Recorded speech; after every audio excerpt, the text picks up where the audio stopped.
Hey guys, I figured we'd do a special edition of Meet the Collection today. I actually just got a snake shipped in from Matt Turner at Selective Origins. I've been paying off for some time. Life kind of kicked my ass for a while there between losing both the dogs and then obviously this whole COVID thing and work cutting hours, all kinds of stuff like that. So it's taken me way too long to pay this animal off. But Matt was very flexible and very great, and I'm very thankful for that. This is a snake that I've wanted for a long time. It's something that I don't have in my collection. So we're gonna take him out now. Not technically unboxing because I opened the box, but I haven't taken him out of the bag yet. I did set him up a tub.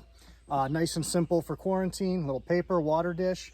I took this tub, I soaked it in bleach for about 15 minutes, bleach water obviously, cleaned that out. Then I went, hit it with chlorhexidine, let that sit for about 5 minutes, cleaned it.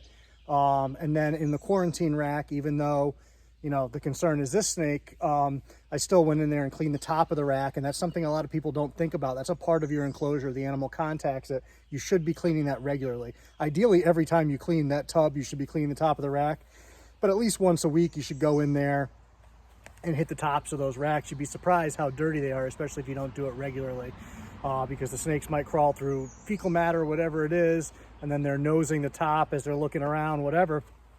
All that stuff needs to be cleaned. So keep that in mind. If that's not something you're doing regularly, add that to your regimen. But I did that and everything, got this guy set. Nice quiet spot for him in what I call Snake Room West, which is where I have some animals, but fewer than my main area. So I do my quarantine in there, at least soft quarantine animals that I'm comfortable having in the same room as another animal. If something comes to me that I'm not comfortable in the same room, then I have a whole nother area that I'll do that in. But Matt is top notch. I've gotten animals from him in the past. And obviously I like to open packages outside where it's available. Twice in the past I would ship mites, not from anybody in the short tail community, but branching out into new reptiles. I didn't know people as well. And so opening those packages outside, not in your house at all, makes it really easy. I throw everything right over there in the fire pit, the whole shipping thing.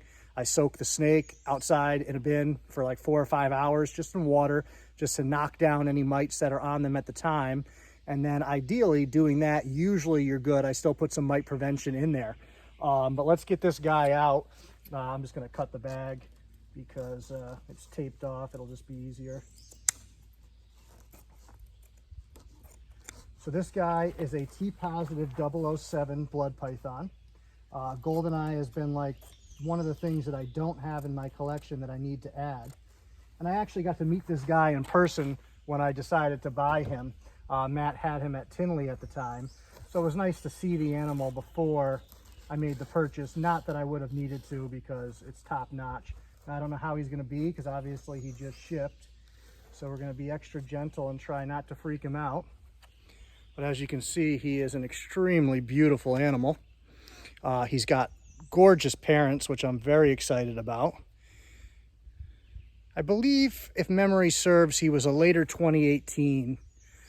I've got to check with Matt on that, but I think that he is. So he's perfect size, especially for a male. Nice and lean and mean. He did go to the bathroom in the bag, which happens from time to time in transit. But you can see just really gorgeous animals. He's going to add a lot to the projects here. So being a T-positive 007, he is T-positive albino, which is a simple recessive. And then he has the matrix gene, which, is how you create ivory. And so that is an incomplete dominant trait. And then he also has goldeneye, which is also an incomplete dominant, with the super form of that being magpie. Now this is the only goldeneye animal I have, so magpie won't be in my collection for a while. But I do have T-positive matrix animals. I have matrix het T-positive animals. I have the T-positive ivory. So there's a lot of stuff that works with him, plus just T-positive animals and het T-positive animals. So this guy will hopefully be a stud that'll produce lots of babies to come. And hopefully he fits in here nicely. He looks very clean. There's nothing on him, no scarring, no nothing. He looks great. Oh, and apparently he's had about enough of our interaction, so we're going to get him set up. You know, obviously shipping does stress them out a little bit, so that's normal. That's why I'm trying to hold him calmly and close to my body. But let me get him in his bin so he doesn't get any more upset. I'll give you one last quick look at him here.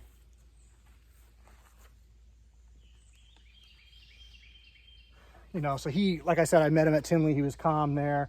He'll be calm here once he settles in.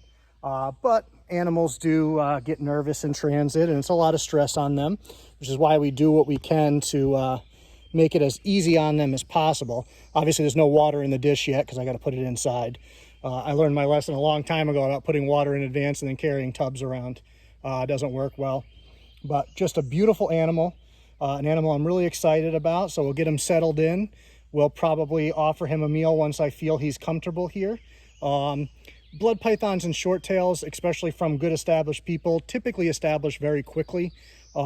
Usually within 24 to 48 hours, they settle in for me. You know, every animal's individual. I have had some that take a couple of weeks to really be rock solid settled in. But we'll get this guy settled, and then we'll go from there. So I hope you guys enjoy them. I'll upload this a little bit later on today. I'm actually taking this on Thursday today. Usually I shoot these ahead of time if I can, but I figured he was coming in today, I would wait. Don't forget to like, subscribe, check out my other videos if you're new to the channel. I try to answer every comment or let you know that I saw it. So feel free to comment, let me know what you think of him.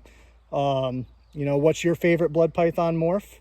My favorite, I'm a T-positive guy till I die, so that's my favorite single morph. But I am a line breeding guy, so I like solid color over morphs. But I like both together too. So we'll see you. Thanks, guys.